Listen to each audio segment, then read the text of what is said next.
Good morning, good afternoon, how are you? My name is Hassan Morowa, and this is an attempt to talk about history based on the Pokomo perspective. I'm a Pokomo by tribe, a Gwano by sub-tribe among the Bantus. So this is a story that happened in 1842. It's called the HIDAHIDA Ya Jillo Buna. It is called the trickery, the tricks that the Galla did against the Pokomos in 1842. This is it's an old story, so I'll bring it. I've been bringing it in traditionally in the Pokomo language. I have done it in Swahili. There has been some need that I need also to bring it up in English because there are people who are historians and we needed to document this thing. The Gallas used to stay in a village called Alango Bantu, which the Pokomos used to call it Kigarukia Mialango, and it is a place where there is a lake and there is some element of water for their cattle. The Pokomos used to stay in a place called Mjuakizimu, which is a place where there used to be an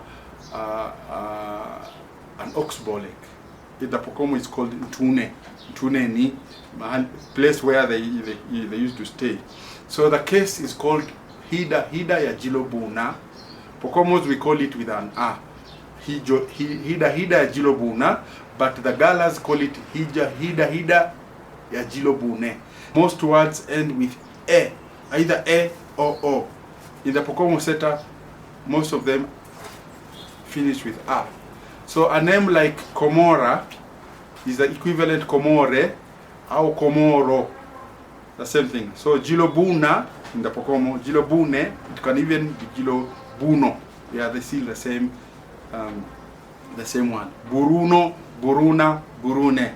Those are words which are more or less from the same meaning. So the concept of HIDAHIDA, the meaning of the word HIDAHIDA is trickery, tricks. During that time, the king of the Pokomos was called Hassan Morowa, and the king of the Ormas or the Gallas used to be called Jillo Bune. Remember, my name is Hassan Morowa. So this king of the Pokomos, Hassan Morowa, is among in our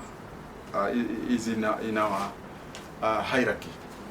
Is among the great grandfather. We are talking of 1842. Now the Gallas felt that the best way of handling this issue is they wanted to dissipate, to clear, to finish, to massacre the Pokomos. And there have been wars in between, even when we were in Shungwaya. One of the reasons why we left Shungwaya is because of the Gallas, and partly also with the Somali. But by far, the people who made us live there were the Gallas. This collaborates with our neighbors, the Giriamas, and the others, the Segeju and the others. We'll talk about that in a different video. So they felt, for us to do this, when you look at, by the way, the history of Gwano, when you look at the source of the Gwanos, originally they were Boranas. Their thinking was, these are warlike people. When you pick, if a Galla, by the way, a Galla is also called an Orma, others called Oromia. So a Galla fighting against a Borana, in most cases, the Borana wins. When you take a Borana fighting with a Somali, in most cases, the Somali wins.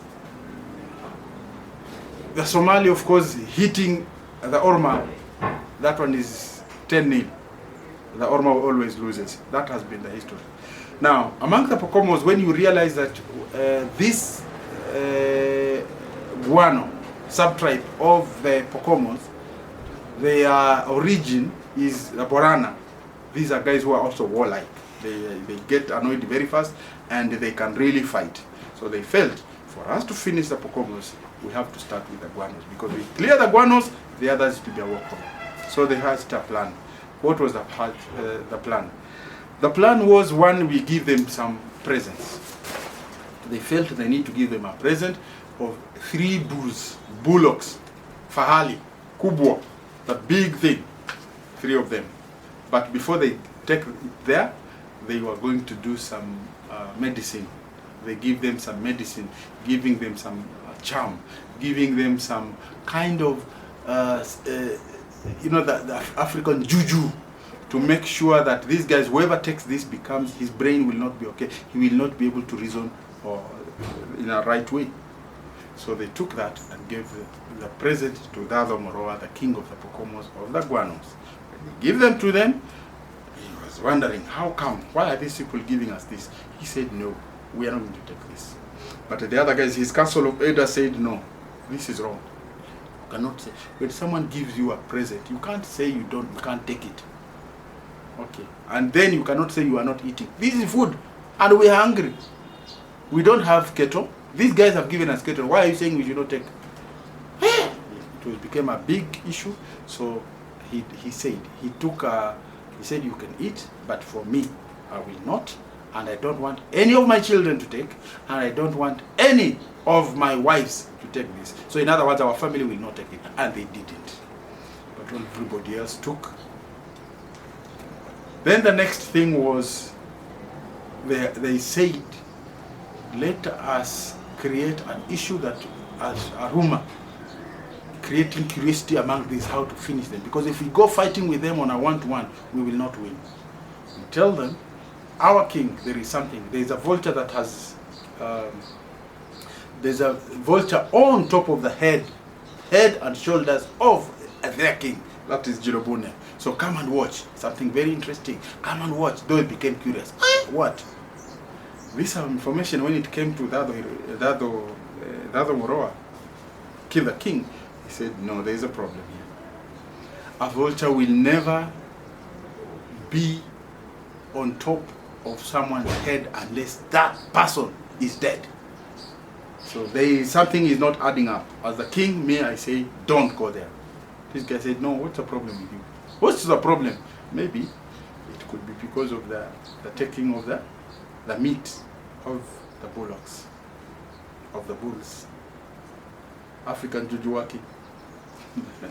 So what happened after that? Now he refused to go. Now they created,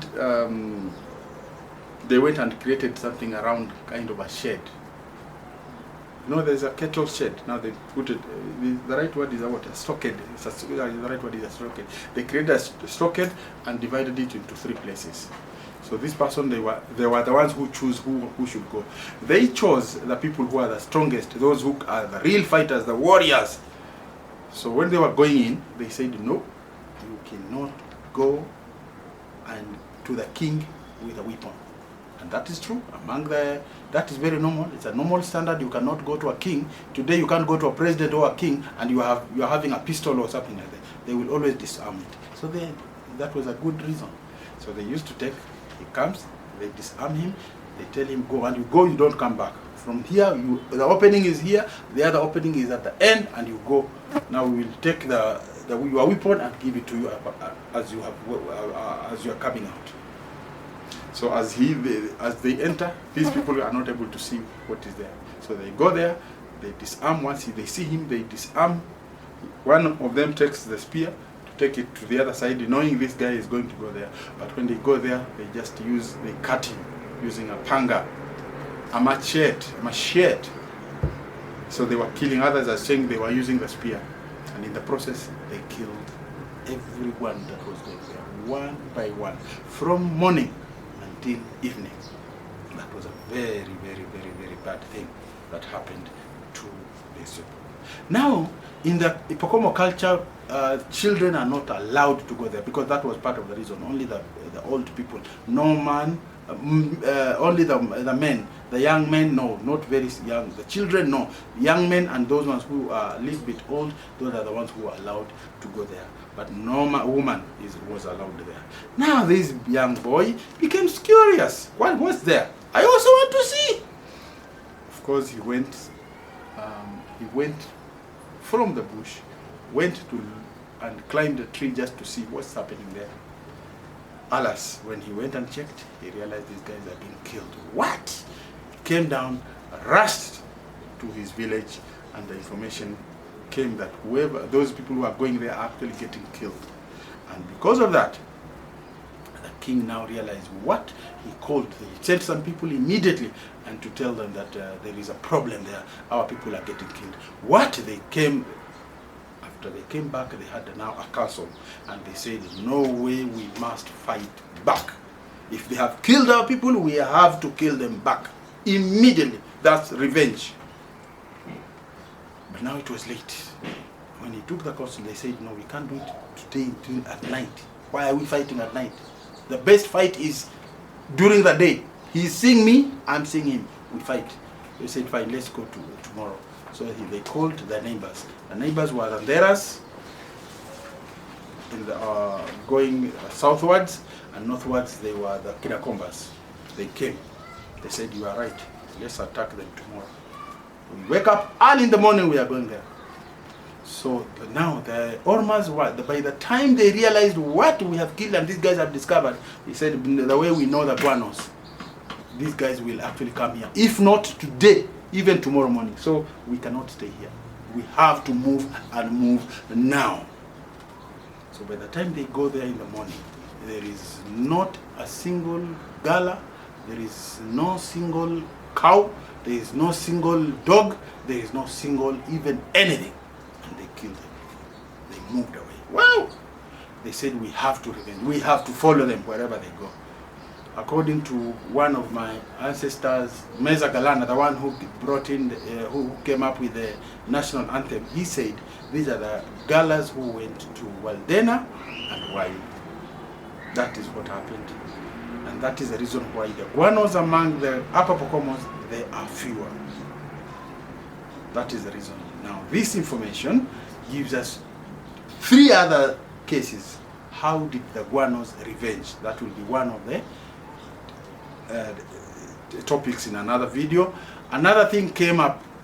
There were so many. The men were so many of the men were killed. So there's another thing that came up in that area. It's called Mbocho Wawenje. What is Mbocho Wawenje, and how did the Gwanos solve that problem of Mbocho Wawenje? Then the third thing is our day. That is because after that case, that is the reason why the entire area, the whole of that location, you will not see a Galla in area of Gwano, because they believe if they come back there will be a fight, and these guys there will be a problem. Now, how come later on in the 70s when days came? They come.